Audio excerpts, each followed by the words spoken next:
जब एक रहस्यमयी टीचर को अपने मासूम स्टूडेंट को पाने का जुनून सवार हो जाता है तो वह सारी हदें पार कर देती है। क्या वह स्टूडेंट इस खतरनाक मोहब्बत के जाल से बच पाएगा या यह साजिश उसकी जिंदगी बर्बाद कर देगी? आइए देखते हैं बैड सिस्टर, खौफ और दीवानगी का खेल। कहानी की शुरुआत जेसन नाम के एक लड़के से होती है जो एक स्टूडेंट होने के साथ साथ एक फेमस सिंगर और सोशल मीडिया इन्फ्लुएंसर भी है। इसके बाद हमें एक कैथोलिक स्कूल दिखाया जाता है जहां जेसन के माता पिता समर वेकेशन के बाद जेसन और उसकी बहन जोई को स्कूल छोड़ने आए होते हैं। यहाँ हम सारा नाम की एक लड़की से परिचित होते हैं जो जेसन की क्लासमेट है और उसे पसंद भी करती है। तभी उनकी टीचर सिस्टर रेबेका आती है और जेसन के माता पिता से मिलती है। इसके बाद वह अपने ऑफिस में जाकर स्कूल की नई टीचर सिस्टर सोफिया से मिलती है जिनका यह स्कूल में पहला दिन है। सिस्टर रेबेका सोफिया को स्कूल के सभी नियम कायदों के बारे में समझाती है और यह भी कहती है कि यह एक कैथोलिक स्कूल है जहां किसी भी टीचर को मेकअप करने की अनुमति नहीं है। यह सुनकर सिस्टर सोफिया अपनी लिपस्टिक मिटाने लगती है। फिर सिस्टर रेबेका सोफिया को स्कूल का मुआयना कराते समय जेसन से मिलवाती है। इस दौरान सिस्टर सोफिया नोटिस करती है कि जेसन थोड़ा अजीब व्यवहार कर रहा है। इस पर सिस्टर रेबेका बताती हैं कि कुछ दिन पहले जेसन ने नशे की हालत में अपने पिता की कार ठोक दी थी जिससे उसके पिता उससे नाराज रहते हैं। वह यह भी बताती हैं कि जेसन एक सोशल मीडिया सेलिब्रिटी है। बाद में जब सोफिया अपने कमरे में जाती है तो वह अपने लैपटॉप में जेसन की फोटो देखकर लैपटॉप को ही किस करने लगती है। यहाँ पता चलता है कि सोफिया बाकी लोगों की तरह पहले से ही जेसन को जानती है और उसकी बहुत बड़ी फैन है। इसके बाद सोफिया अपनी पहली क्लास लेने के लिए क्लासरूम में जाती है लेकिन वह देखती है कि जेसन और सारा आपस में बात कर रहे हैं। यह देखकर सोफिया नाराज हो जाती है और सारा को आगे की सीट पर बिठा देती है। सोफिया की यह हरकत देखकर जोई को काफी अजीब लगता है। दरअसल इस तरह के कैथोलिक स्कूल में कोई भी टीचर ऐसी हरकतें नहीं करते। जब सोफिया क्लास शुरू करती है तो जोई कहती है कि सिस्टर क्लास शुरू होने से पहले हम सभी प्रेयर करते हैं। जब सभी स्टूडेंट्स प्रेयर कर रहे होते हैं तो जोई फिर नोटिस करती है कि सोफिया प्रेयर नहीं कर रही है। सोफिया की इन हरकतों को देखकर जोई अपने भाई जेसन को बताती है लेकिन क्योंकि जेसन सारा से मैसेज पर बात कर रहा था वह जोई की बातों पर खास ध्यान नहीं देता। स्कूल के बाद सोफिया जेसन से मिलती है और बातों ही बातों में पूछती है कि क्या सारा तुम्हारी गर्लफ्रेंड है, और यह सुनकर जेसन जवाब देता है, नहीं सिस्टर, अभी तक तो मेरी कोई भी गर्लफ्रेंड नहीं है। यह सुनकर सोफिया काफी खुश होती है क्योंकि कहीं ना कहीं वह जेसन से प्यार करने लगी थी। लेकिन अगली सुबह उसकी खुशी टूटे हुए कांच के टुकड़ों की तरह बिखर जाती है जब वह सारा और जेसन को किस करते हुए देख लेती है। गुस्से में वह जेसन को क्लास में भेजकर सारा को डांटने लगती है। सोफिया सारा को खास हिदायत देती है कि वह जेसन से हमेशा दूर रहे। क्लास खत्म होने के बाद सोफिया जेसन से मिलती है और सवाल करती है, जेसन, तुम तो कह रहे थे कि तुम्हारी कोई गर्लफ्रेंड नहीं है, तो फिर तुम सारा के साथ क्या कर रहे थे? जेसन इसका कोई जवाब नहीं दे पाता। सोफिया आगे कहती है, जेसन, मुझे तुमसे तुम्हारी पढ़ाई के बारे में कुछ बात करनी है। मैं चाहती हूँ कि तुम मेरे कमरे में आकर मुझसे मिलो। थोड़ी देर बाद जब जेसन सोफिया के कमरे में जाता है तो दरवाजे के पार देखकर वह भौचक्का रह जाता है। वह देखता है कि सोफिया अपनी अर्धनग्न बॉडी को मॉइस्चराइज कर रही है। असल में सोफिया ने जानबूझकर अपने कमरे का दरवाजा खुला छोड़ रखा था ताकि जेसन उसे इस तरह देखकर आकर्षित हो जाए। अगले दिन सोफिया जेसन से पूछती है, तुम मुझसे मिलने क्यों नहीं आए? यह सुनकर जेसन बहाना बनाते हुए कहता है, मुझे माफ करें सिस्टर, मैं भूल गया था कि मुझे आपसे मिलने आना था। कुछ दिन बाद वीकेंड पर जेसन और जोई को उनके पेरेंट्स घर ले आते हैं। वहाँ जेसन गुस्से में अपने पिता से बहस करता है क्योंकि उसके पिता चाहते हैं कि वह अपना सारा ध्यान पढ़ाई पर लगाए। गुस्से में नाराज होकर जेसन अकेले बाहर जाकर गाना गाने लगता है। इधर सोफिया छुपकर जेसन के घर के पास उसे देख रही होती है। तभी सारा जेसन को कॉल करती है और यह देखकर सोफिया गुस्से में पागल हो जाती है। सोफिया अब यह तय करती है कि अगर उसे जेसन को पाना है तो उसे सारा को जेसन से दूर करना होगा। वह रात को हॉस्टल में सारा के कमरे में जाती है और उसकी किताब में ड्रग्स छिपा देती है, लेकिन कमरे से बाहर निकलते समय सिस्टर रेबेका उसे देख लेती है। सिस्टर रेबेका पूछती है, तुम यहाँ क्या कर रही हो? इस पर सोफिया बहाना बनाती है, मुझे यहाँ किसी की आवाज सुनाई दी, इसलिए मैं जांचने आई थी। अगली सुबह सोफिया क्लास में सभी स्टूडेंट्स को अपनी अपनी किताबें निकालने को कहती है। जैसे ही सारा अपनी किताब निकालती है, सोफिया तुरंत उसे ड्रग्स के साथ पकड़ लेती है। वह सारा को बुरी तरह डांटती है और कहती है, तुम्हें इस हरकत के लिए सख्त सजा मिलेगी। यह बात पूरी स्कूल में फैल जाती है, जिसके चलते सारा को स्कूल से निकाल दिया जाता है। अब हमें फ्लैशबैक में दिखाया जाता है कि जब सोफिया ने पहली बार सोशल मीडिया पर जेसन को गाते हुए देखा था, तभी से वह उसकी दीवानी हो गई थी। जेसन के करीब आने के लिए उसने असली सिस्टर सोफिया को मारकर उसकी जगह ले ली थी। वर्तमान में जेसन स्कूल में पेड़ पौधे लगा रहा होता है जब सोफिया उसके पास आती है और उसकी मदद करने के बहाने उसे सेड्यूस करने की कोशिश करती है।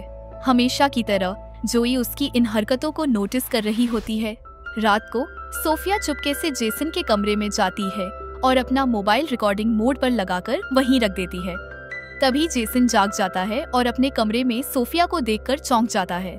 सोफिया एक बार फिर जेसन को सेड्यूस करने की कोशिश करती है, लेकिन जेसन यह सब करने के लिए राजी नहीं था। जेसन शुरुआत में सोफिया की बात मानने को तैयार नहीं होता, लेकिन सोफिया उसे किसी तरह बहकावे में ले ही लेती है। दोनों इंटीमेट हो जाते हैं। अगले दिन जेसन को अपनी हरकतों पर बहुत पछतावा होता है। वह चर्च जाकर अपने पापों को कबूल करना चाहता है, लेकिन जब वह चर्च में फादर के सामने माफी मांगने पहुंचता है तो देखता है कि फादर की जगह वहां सोफिया मौजूद है। सोफिया एक बार फिर जेसन को अपनी ओर खींचने लगती है और दोनों वहां भी इंटीमेट हो जाते हैं। वीकेंड पर जेसन घर लौट आता है। इसी दौरान सारा उससे मैसेज करके एक पार्टी के लिए इनवाइट करती है। जब जेसन रात को अपने पिता से पार्टी में जाने की इजाजत मांगता है तो वे उसे मना कर देते हैं। इस बात पर जेसन और उसके पिता के बीच फिर बहस हो जाती है। गुस्से में जेसन बिना अनुमति के ही सारा के घर की ओर निकल जाता है। जेसन जब सारा के घर पहुंचता है तो वे साथ में कॉफी पीते हैं। सारा उसे अपने कमरे में ले जाती है। जैसे ही दोनों करीब आने लगते हैं, जेसन को सोफिया के साथ बिताए पलों की याद आने लगती है। इससे असहज होकर वह वहां से शराब की बोतल लेकर निकल जाता है। रास्ते में शराब रखने की वजह से पुलिस उसे पकड़ लेती है। तभी सोफिया वहां पहुंचती है और किसी तरह जेसन को पुलिस से छुड़ा लेती है। इसके बाद वह उसे एक होटल के कमरे में ले जाती है। इधर जेसन की माँ उसके पिता को समझाती है कि जेसन के साथ उनका व्यवहार सही नहीं था। वह कहती है कि जेसन को उसके पैशन पर काम करने के लिए 1 साल का समय देना चाहिए। इस पर जेसन के पिता मान जाते हैं और उसे वापस घर लाने के लिए निकल जाते हैं। दूसरी ओर होटल में सोफिया जेसन को बहकाने के लिए अपने कपड़े उतारने लगती है, लेकिन इस बार जेसन कहता है, जो भी हुआ वह एक गलती थी, अब से हम ऐसा कुछ नहीं करेंगे। सोफिया उसे समझाने की कोशिश करती है कि वे दोनों एक दूसरे के लिए ही बने हैं, लेकिन जेसन उसकी बात नहीं मानता और वहां से चला जाता है। यह देखकर सोफिया गुस्से में बौखला जाती है। वहीं जेसन के पिता उसे ढूंढ लेते हैं और अपने बर्ताव के लिए माफी मांगते हैं। वे उसे स्कूल से 1 साल का ब्रेक लेने और अपने पैशन पर काम करने की अनुमति देते हैं। अगले दिन जेसन और उसकी बहन जोई स्कूल के लिए निकल जाते हैं। जब जेसन अपने हॉस्टल के कमरे में पहुंचता है तो देखता है कि सोफिया बेहोश पड़ी हुई है। घबराया हुआ जेसन उसे होश में लाने की कोशिश करता है, लेकिन जल्दी ही उसे एहसास होता है कि सोफिया बेहोश होने का नाटक कर रही है। गुस्से में जेसन कहता है, मैं तुम्हारी हरकतों से तंग आ चुका हूँ और अब तुम्हारी शिकायत फादर से करूँगा।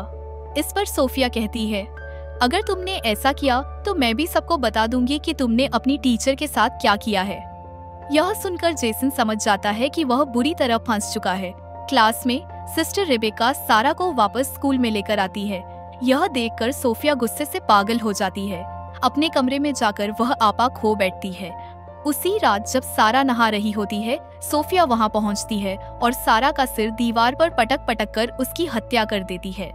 इसके बाद वह साबुन गिराकर इसे एक सामान्य दुर्घटना की तरह दिखाने की कोशिश करती है। उसके बाद जब जोई नहाने के लिए जाती है तो वह सारा को मरा हुआ देखकर चिल्लाने लगती है। इसके बाद सारा की बॉडी को पोस्टमार्टम के लिए भेज दिया जाता है। अगले दिन चर्च में जेसन सोफिया से मिलता है और कहता है, मुझे पता है कि सारा की मौत में जरूर तुम्हारा हाथ है। यह सुनकर सोफिया उसे उन दोनों का इंटीमेट वीडियो क्लिप दिखाती है और धमकी देती है, अगर तुमने सारा के बारे में किसी को कुछ भी बताया तो मैं यह वीडियो वायरल कर दूंगी। अगले दिन जब सोफिया जेसन को घर जाते हुए देखती है तो वह सिस्टर रेबेका से अपनी आंटी की मौत का बहाना बनाकर छुट्टी ले लेती है।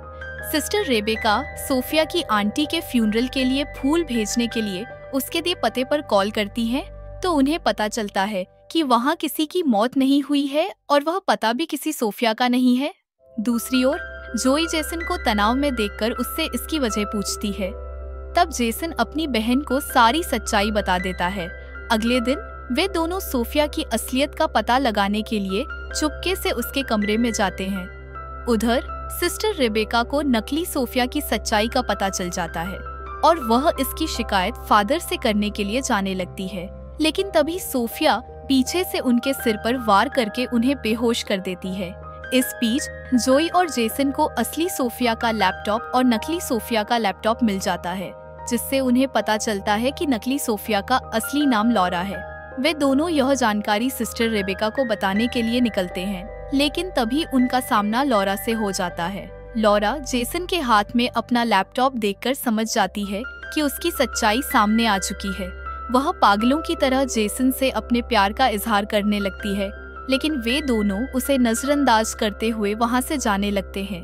तभी पीछे से लॉरा जोई के सिर पर वार करके उसे घायल कर देती है। यह देखकर जेसन गुस्से में आकर उसका गला दबाने की कोशिश करता है, लेकिन लॉरा उसे भी घायल कर देती है। इसके बाद लॉरा जोई को मारने के लिए आगे बढ़ती है, लेकिन मौके पर सिस्टर रेबेका आकर उसे रोकने की कोशिश करती है। लॉरा सिस्टर रेबेका पर भी हमला करने लगती है। यह देखकर जेसन अपने पॉकेट से स्क्रू ड्राइवर निकालकर लॉरा की पीठ में घोंप देता है, जिससे उसकी मौत हो जाती है। अगले सीन में स्कूल का ग्रेजुएशन डे दिखाया जाता है, जिसमें जेसन के पिता उसे एक नया गिटार गिफ्ट करते हैं। जेसन बहुत खुश होता है और कहानी यहीं खत्म हो जाती है।